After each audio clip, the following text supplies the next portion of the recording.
வணக்கம். என்ன செய்தியை பார்க்க போறோம்னு கேட்டீங்கன்னா, அண்ணாமலை இடத்தில் மண்டியிட்ட டி.ஆர். பாலு வழக்கையும் வாபஸ் பெற்று ஓட்டம் பிடித்தாரு. இரண்டாவதாக ராகவா லாரன்ஸ் அவர்கள் திருச்சியில போட்டியிட போவதாக செய்தி பரவிச்சு இல்லையா? அது தொடர்பாக ராகவா லாரன்ஸ் அவர்கள் விளக்கம் அளித்திருக்கின்றார். அதே மாதிரி வீடா இருந்தாலும் சரி, நாயா இருந்தாலும் சரி, அதை நாம பழகுவதற்கு ஒரு கால அவகாசம் வேணும். அது எதுக்கு என்னென்ன தேவையோ அதை கொடுக்கணும் அப்படின்னு சொல்லிட்டு ஓட்டு போடுற மக்களை நாயின்னு விமர்சனம் பண்ணிட்டாரு அப்படின்னு சொல்லிட்டு சர்ச்சை ஏற்படுது இல்லையா? அது தொடர்பாகவும் விளக்கம் அளித்திருக்கின்றார். அதை தாண்டி தான் ஒரு புதிய கட்சியை தொடங்க போறனா இல்லையா, அதே மாதிரி தான் மாற்றுத்திறனாளி குழந்தைகள் வளர்த்துட்டு இருக்காருல்ல, அது ஏன் வளர்த்துக்கிட்டு இருக்கிறாரு அப்படின்றதுக்கான விளக்கம் அளிச்சிருக்கின்றார். அதையெல்லாம் தாண்டி விஜய் இடத்துல ஒரு உதவி கேட்க போறாராம். என்ன உதவி? 12 நிமிடத்துக்கு மேலாக காணொலி பேசியிருக்கின்றார் ராகவா லாரன்ஸ். அதில் சொல்லியிருக்கின்ற தகவல் என்ன என்பதை பற்றி விரிவா இந்த வீடியோவில் பார்க்க போறோம்.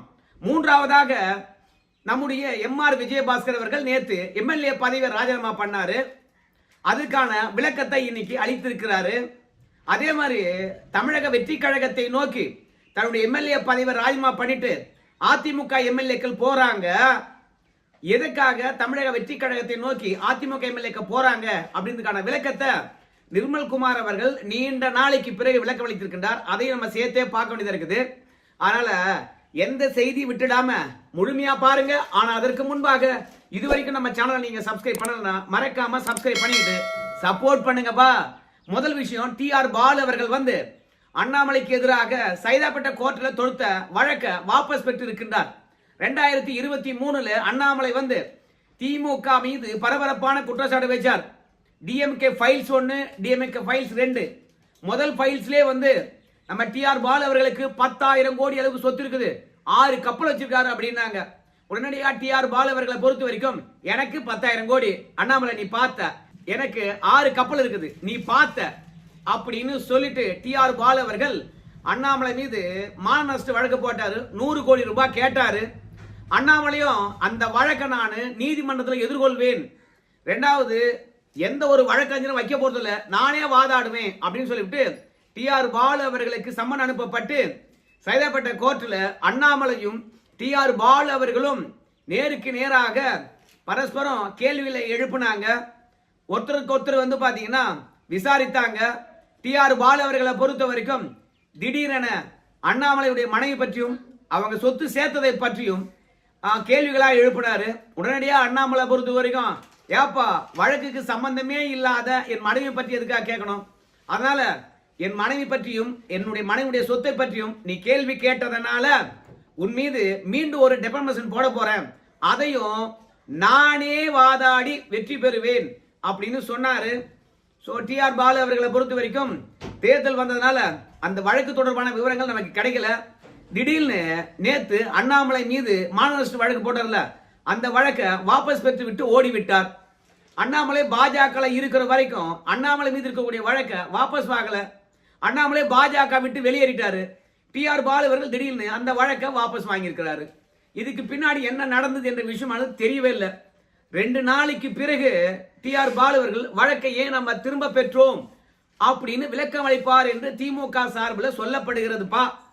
மற்றபடி வழக்கை வாபஸ் பெற்றதுக்கான விவரம் இதுவரைக்கும் தெரியல. எலியும் பூனையுமாக இருந்த அண்ணாமலையும் டி.ஆர். பாலு அவர்கள் வழக்கை தொடர்ந்து நடத்துவாங்க, தண்டனை பெற்று தருவாங்க, யாராவது ஒருத்தர்கிட்ட இருந்து 100 கோடியாவது வாங்குவாங்க என்று எதிர்பார்த்து காத்திருக்கும் போது வாபஸ் பெற்று விட்டார். வாபஸ் பெற்றதுக்கான காரணம், நமக்கும் பாஜகவுக்கும் தான் பிரச்சனை, அண்ணாமலைக்கு நமக்கும் கிடையாது. அண்ணாமலை அன்றைக்கு தலைவராக இருந்தார், பாஜக சொல்லி தான் இந்த டிஎம்கே ஃபைல்ஸ் ஒன்ன விட்டுருப்பாரு. இப்ப தலைவரா இல்ல, இப்போ அவரை இந்த வழக்கில் இணைத்து வாதாடுவது சரி கிடையாது அப்படின்னு சொல்லிட்டு இந்த வழக்கை வாபஸ் பெற்று இருக்கலாம். அப்படி இல்லையா, அண்ணாமலை கிட்ட ஏகப்பட்ட ஆதாரங்கள் இருந்திருக்கலாம், வழக்கின் போக்கு நம்ம டி.ஆர். பாலுக்கு எதிராக இருக்கலாம், அதனால வழக்கை வாபஸ் பெற்று இருக்கலாம். மூன்றாவதாக அரசாங்கம் மாறி போய்விட்டது. இப்ப அரசு வழக்கறிஞர்களை பொறுத்த வரைக்கும் டி.ஆர். பாலுக்கு எதிராக களமிறங்கலாம், அண்ணாமலைக்கு ஆதரவாக வாதாடலாம். தமிழ்நாட்டினுடைய டிவிக்கு அரசாங்கத்துடைய வழக்கறிஞர்கள், அதனால ஆட்சி மாறி இருக்கின்ற இந்த தருணத்தில் இந்த வழக்கை எதிர்கொள்வது சாமானிய விஷயம் கிடையாது. இந்த சவாலை நம்ம ஏற்றுக்கொள்ள வேண்டாம் என்பதற்காக உடனடியாக வழக்க வாபஸ் பெற்றிருக்கலாம். இல்ல தேவையில்லாம அண்ணாமலை மனைவி பற்றி வழக்கில் இழுத்துட்டோம், அது வம்பா போயிடும், அதனால வழக்க வாபஸ் பெற்றிருக்கலாம். அதே மாதிரி இந்த வழக்கெல்லாம் என்னைக்கோ முடிவுற்றதா சரித்திரமே கிடையாது. இது அரசியல் பூர்வமான வழக்கு. கடைசியில நீதிமன்றமானது தள்ளுபடிதான் செய்யுது. இப்படி பல நாள் நீதிமன்றத்துக்கு போய் நேரத்தை வீண் பண்ணி காசை விரயமாக்கி கடைசியில நீதிமன்றமானது 2 பேருடைய வழக்கை தள்ளுபடி பண்றதுக்கு முன்பாகவே கால விரயம் இல்லாம காசு விரயம் இல்லாம வழக்கை நாமளே திரும்ப பெற்று விடலாம் அப்படின்னு நினைச்சு திரும்ப பெற்றாரான்னு தெரியல. 5வதாக பாஜக திமுக கூட்டணி உருவாக போது. இந்த தருணத்துல அண்ணாமலை பகைத்து கொள்ள தேவையில்லை, அனுசரிச்சு போலாம். ஏன்னா அண்ணாமலை அவர்கள் தனியாக ஒரு இயக்கம் கண்டிருந்தாலும் பாஜக ஒப்புதல் இல்லாம இந்த இயக்கத்தை தொடங்கியிருக்க வாய்ப்பே கிடையாது. அதனால அண்ணாமலை மீது இருக்கின்ற வழக்கை திரும்ப பெற்றிருக்கலாம். பாஜக மனம் நோகாம நடந்து கொள்ள வேண்டும் என்பதற்காக திமுக அடுத்த கட்டமாக ஒவ்வொரு ஸ்டெப்பா எடுத்துக்கிட்டு வருது. ஏம்பா பாஜக திமுக கூட்டணி உருவாகுமா அப்படின்னு கேட்கும்போது RS பாரதியிலிருந்து திமுக இருக்கக்கூடிய முக்கிய புள்ளிகள் வரைக்கும் எங்க தலைவர் முடிவு பண்ணுவாருங்க அப்படின்னு கடந்து போறாங்க. திமுக பாஜக கூட்டணியா? வாய்ப்பே இல்லையே அப்படின்னு திமுக இருக்கிறவங்க எவனும் சொல்ல மாட்டான். அதே மாதிரி நயனார் நாகேந்திரன் அவர்களை கேட்கும்போது திமுக பாஜக கூட்டணி உருவாக போகுதுன்னு சொல்றாங்களே, உங்க கருத்து என்ன மாநில தலைவராக இருந்து அப்படின்னு கேட்கும்போது டெல்லி தாங்க முடிவு பண்ணோம், அவங்க என்ன முடிவு பண்ணாலும் சரி நாங்க வேலை பார்ப்போங்க அப்படின்னு திமுக பாஜக கூட்டணி உருவாகாதுங்க அப்படின்னு சொல்லல. டெல்லியிலிருந்து செய்தி வருங்க, நான் உங்களுக்கு சொல்றேங்கன்றார். அப்போ திமுக பாஜக கூட்டணி உருவாகின்ற சூழ்நிலையில நாம சைதாப்பேட்டை கோர்ட்ல அண்ணாமலைக்கு எதிராக கேஸ் ஆடிக்கிட்டு இருக்க வேணாம். தவேகாக்காரன் சங்கர்த்துருவான், இன்னைக்கு ஆட்சி மாற்றம் ஏற்பட்டு போச்சுன்னு சொல்லிட்டு வாபஸ் வாங்கியிருந்தாலும் வாபஸ் வாங்கியிருக்கலாம். ஆனா வாபஸ் வாங்கினதுக்கு என்ன காரணம் அப்படின்னு நமக்கு தெரியல. TR பாலு அவர்களே வந்து அண்ணாமலை இருக்கின்ற வழக்க வாபஸ் வாங்கினதுனால அண்ணாமலை கிட்ட TR பாலு அவர்கள் மண்டியிட்டு விட்டார் என்று சொல்லலாம். அண்ணாமலை வாபஸ் வாங்கல, இல்ல TR பாலு தானே வாபஸ் வாங்கினாரு. அப்போ அண்ணாமலை கிட்ட TR பாலு அவர்கள் மண்டியிட்டு விட்டார் என்று நான் சொல்றேன். அதற்கு பிறகு நம்முடைய ராகவா லாரன்ஸ் அவர்கள் மக்களை நாயுடன் ஒப்பிட்டு விட்டாரு அப்படின்னு சொன்னாங்க. அதுலயும் சில நாய்களுக்கு பிரியாணி போட்டாதான் செட் ஆகும், இல்லைன்னா செட் ஆகாது அப்படின்னு சொன்னதன் மூலமாக இஸ்லாமியர்களையே விமர்சித்து விட்டாரு. ஏன்னா இஸ்லாமியர்கள்னா பிரியாணி சாப்பிடுவாங்களாம். சோ அதனால இந்துத்துவவாதியா இருக்கக்கூடிய நம்ம ராகவா லாரன்ஸ் அவர்கள் இஸ்லாமியர்களைத்தான் சில நாய்களுக்கு பிரியாணி போடணும் என்று சொன்னாருன்னாங்க. உடனடியாக நம்முடைய ராகவா லாரன்ஸ் அவர்கள் மாற்றுத்திறனாளிகளுக்கு நான் எந்த அளவுக்கு உதவுறேன் பாருங்க, எந்த ஒரு எதிர்பார்ப்பும் இல்லாம எப்பேற்பட்டவர்களுக்கெல்லாம் உதவுறேன் பாருங்க, அவனுடைய மாற்றுத்திறனாளி தன்மையை பாருங்க. 20 வருஷமா எந்த ஒரு லாபமும் இல்லாம யார் யார்கிட்டயோ உதவி பெற்று நான் இப்பேற்பட்டவர்களை வளர்த்துக்கிட்டு வரேன். ஆனா அரசியல் ஆதாயம் தேட வேண்டும் என்றோ இல்ல உள்நோக்கத்துடன் மக்களை விமர்சிக்க வேண்டும் என்றோ நான் நினைச்சிருந்தேன்னா சாமி இப்படி எல்லாம் நான் திட்டுவேனா? அதனால தயவு செய்து அப்படிலாம் தப்பா நினைக்காதீங்கப்பா அப்படின்னு சொல்லிட்டு யாரையும் குறிப்பிட்டு பேசல. எல்லாவற்றுக்கும் ஒரு கால அவகாசம் வேணும் என்பதனால தான் இப்படி பேசினேன். அது மட்டும் இல்ல, நான் திட்டி விட்டேன் அப்படின்னு சொன்ன விஷயமானது எங்க அம்மாவிலிருந்து என்னுடைய நண்பர்கள் வட்டார வரைக்கும் மனசை புண்படுத்தி இருந்தது. அதனால விளக்கம் அளிக்க வேண்டும் என்று எல்லாரும் சொன்னாங்க. நான் வந்து இப்போ விளக்கம் அளிக்கிறேன்.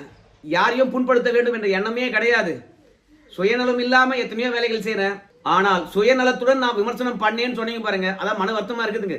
அப்படிலாம் நான் யாரையும் விமர்சனம் பண்ண மாட்டேன் அப்படின்னு சொல்லிட்டு நான் வந்து திருச்சி கிழக்கில் போட்டியிட போறது இல்லைங்கோ. ஏன்னு கேட்டீங்கன்னா தமிழக வெற்றி கழகத்தில் உழைச்சவன் இருப்பான், அவன் தான் அங்கே போட்டியிட வேண்டும். என்னை பொறுத்த வரைக்கும் ஒரு கட்சியில் இணைந்தோம் என்றால் குறைந்தபட்சம் 4 வருஷமாவது வந்து கட்சிக்காக வேலை பார்க்கணும், தலைமையினுடைய நம்பிக்கையை பெற வேண்டும். தலைமை அதுக்கு பிறகு எங்க போட்டியிட சொன்னாலும் போட்டிடுவேன். ஏப்பா திருச்சியில் அப்போ போட்டி இல்லையா, அப்ப அரசியலுக்கே வரமாட்டியா அப்படின்னு கேட்டா அரசியலுக்கு வருவேன். திருச்சியில தானே போட்டியிட மாட்டேன்னு சொன்னேன், ஆனா மற்ற இடங்கள்ல போட்டியிட மாட்டேன்னு சொன்னா. அதனால நம்முடைய முதலமைச்சர் கிட்ட வந்து எந்த தொகுதியில போட்டியிட வேண்டும் எனக்கு நீங்களே உங்க சாய்ஸை சொல்லுங்க அப்படின்னு கேட்க போறதில்ல. நான் நிறைய மாற்றுத்திறனாளி குழந்தைகளை வளர்க்குறேன், அவங்களுக்குலாம் சின்ன சின்ன ஆபரேஷன் பண்ண வேண்டியதா இருக்குது. ஏற்கனவே விஜய் அவர்களை பொறுத்த வரைக்கும் எந்த பதிவும் இல்லாத போது ஒரு குழந்தைக்கு ஆபரேஷன் பண்ணி காப்பாத்தினாராம். இப்போ முதலமைச்சர் இருக்கின்றார், 1000 குழந்தைக்கு பண்ணலாமா. அதனால மாற்றுத்திறனாளி குழந்தைகளுக்கு சில உதவிகளை கேட்க போறேன். மற்றபடி எங்க போட்டியிட வேண்டும் என்பதெல்லாம் விஜய் பார்த்துக்குவாருன்னு சொல்லிட்டாரு. அதனால அவர் தவேகாவில் இணைய போறது உறுதியாகி போய்விட்டது. எப்போது இணைய போறா என்றுதான் தெரியல. அது மட்டும் கிடையாது, திடீர்னு வந்த உடனே எனக்கு பதவி பணம் இதெல்லாம் வேண்டும் என்று கேட்கிறாள் நான் கிடையாது. உங்க கட்சியில சேர்ந்து 4 வருஷம் உழைக்கிறேன், விசுவாசமா இருக்கிறேன்னா பாரு, அதற்கு பிறகு எனக்கு பதவி கொடு. நான் திமுக உழைச்சி எம்ஜிஆர் போனார் பார், அந்த மாதிரிலாம் போக மாட்டேன். ஏன்னா என்கிட்ட இல்லாதது எதுவுமே கிடையாது. புகழ் இருக்குது, பணம் இருக்குது, எல்லாமும் இருக்குது.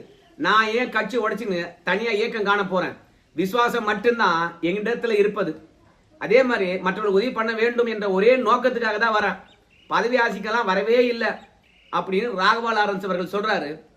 பதவி ஆசை இல்லை என்றால் வளர்த்த குழந்தைகளை முதலிடா வந்து எதற்காக வெளிப்படுத்தி காட்டணும்?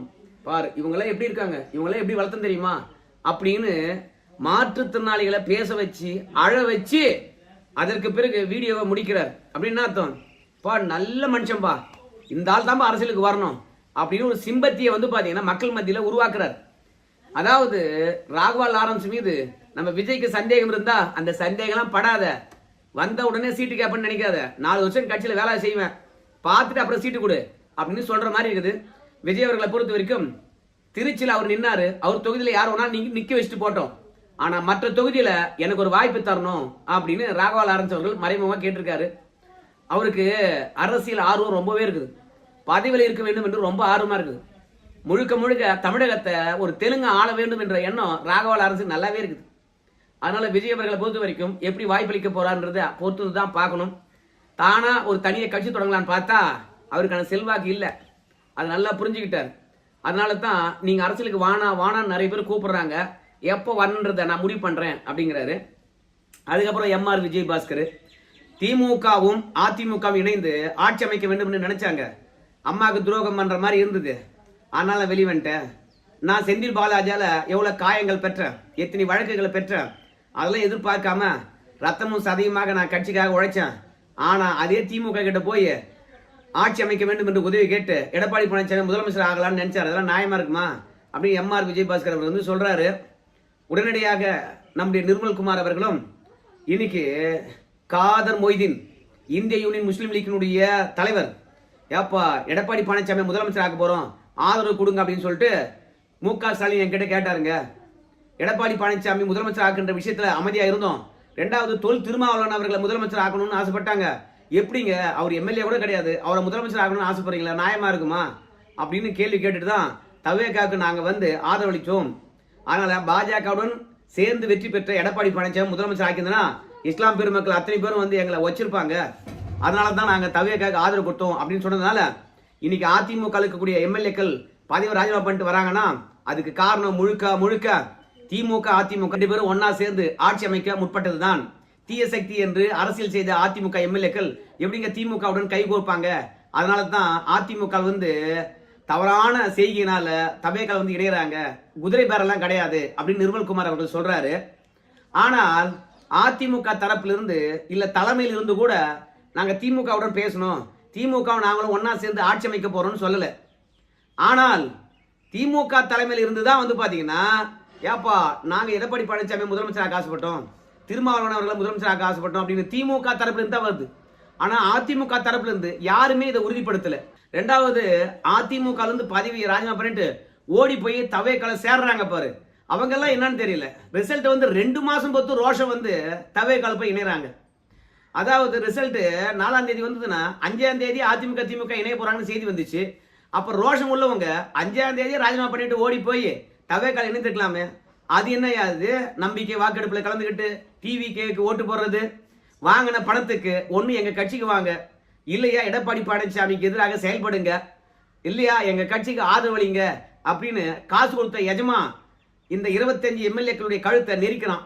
அதுக்காக தான் 2 மாசம் பொறுத்து அதிமுக திமுக ஒன்னா இணையலான்னு பார்த்தாங்க, ஆட்சி அமைக்கலான்னு பார்த்தாங்க, அம்மாவுக்கு துரோகம் பண்ற மாதிரி இருந்தது, அதனால தான் நாங்க தவேகாக போறோம் அப்படின்னு பொய் சொல்லிட்டு போறாங்க. ஏண்டா அதிமுக தரப்புல இருந்து யாருமே அதை உறுதிப்படுத்தல, அதிமுக கூட்டணி கட்சிகளும் உறுதிப்படுத்தல. திமுக நமக்கு தீய சக்தி, அதிமுக ஒழிக்கிறதுக்காக என்ன போய் ஒன்னாலும் சொல்லுவாங்க, அதை நம்பிக்கிட்டு நீங்க எடப்பாடி பழனிசாமி எதிராக போர்க்கொடி தூக்கிட்டு தவேகால போய் நியாயமா இருக்குமா? தவேகா காரனுக்கு பெரும்பான்மை வேணும், அதுக்கு அதிமுக கூட திமுக இழைச்சு பேசி என்ன சதி வேணாலும் பண்ணுவான். ஏன்டா தவேக்கா காரனை நம்புற? 40 வருஷமா உண்ணா கூட இருந்த எடப்பாடி பழனிசாமி நம்ப மாட்டேடா. டேய் எம்ஆர் விஜயபாஸ்கர் உன்னெல்லாம் என்னடா பண்றது? சரி, இந்த திமுக காரன் பண்ற சித்து வேலையும் தவேக்கா காரன் அடுக்கிற பொய்யையும் அதிமுக காரன் அணிமாறதுக்கான வாய்ப்பா போச்சு. மொத்தத்துல பதவிக்கும் பணத்துக்கும் ஆசைப்பட்டவன் எடப்பாடியை பலி கொடுத்துட்டு போயினே இருக்கிறான். பார்க்க என்ன நடக்க போகுது. நன்றிங்க.